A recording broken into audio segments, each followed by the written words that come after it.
Welcome to the midweek edition of the King Mo Show. Today we are going to talk about halva, H-A-L-V-A. It's a Middle Eastern dessert treat, whatever you'd like to call it, based upon pretty much sesame seeds and sugar. You ground up sesame seed to make a paste, kind of like tahini, and then mixing in some sugar and then maybe some other flavorings. I remember this from growing up.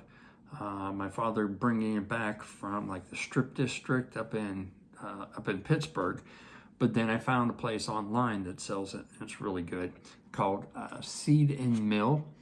They have little packages. To me, the traditional one was this one, which is pistachio. And I've got 3 different packages here. I'm only going to open up one because I want to kind of enjoy it over time. But that is what I would call a traditional one. They also have it with cardamom. And then this is one I've never had before, tart cherry. So we'll see. It's kind of dry, it's kind of crumbly. If you like sesame seeds, if you like tahini, you should like the flavor because it's pretty much that and some sugar and then whatever the additives are. So I'm going to take a moment to open this up. It's in a cool little package, but it's also very hard to open. And the company, Seed and Mill, well, actually, what was I looking for? It's kosher, gluten-free, no palm oil, vegan, 100% natural. I think it's organic too.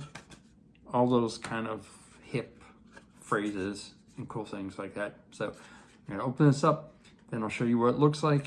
Give it a taste, and we'll go from there. All right, so I got it open, and you can see it's flaky. You can see the cherry in it. Here's a cross section of it.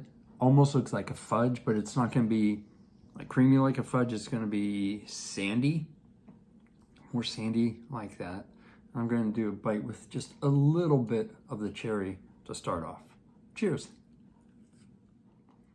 This is really good. It's got a nutty sweetness to it, a deep, kind of a roasted flavor to it also.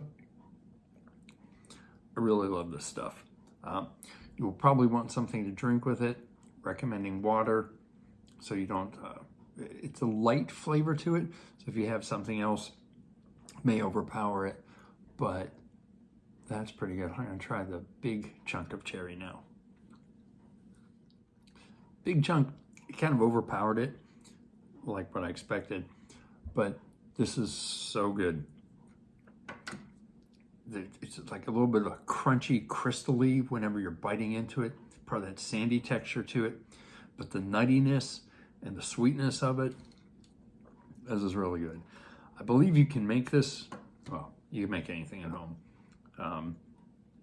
Maybe sometime I will try to make some of this at home. I'd probably go with a more traditional one, just straight halva with no mix-ins, or I would try it with the pistachio or maybe the cardamom. I don't think I would go with the cherry on it, but there's lots of other things that you could do with it too. Probably good with apricot mixed into it, dried apricots. Anyways, give this a try. It's really good. Cheers.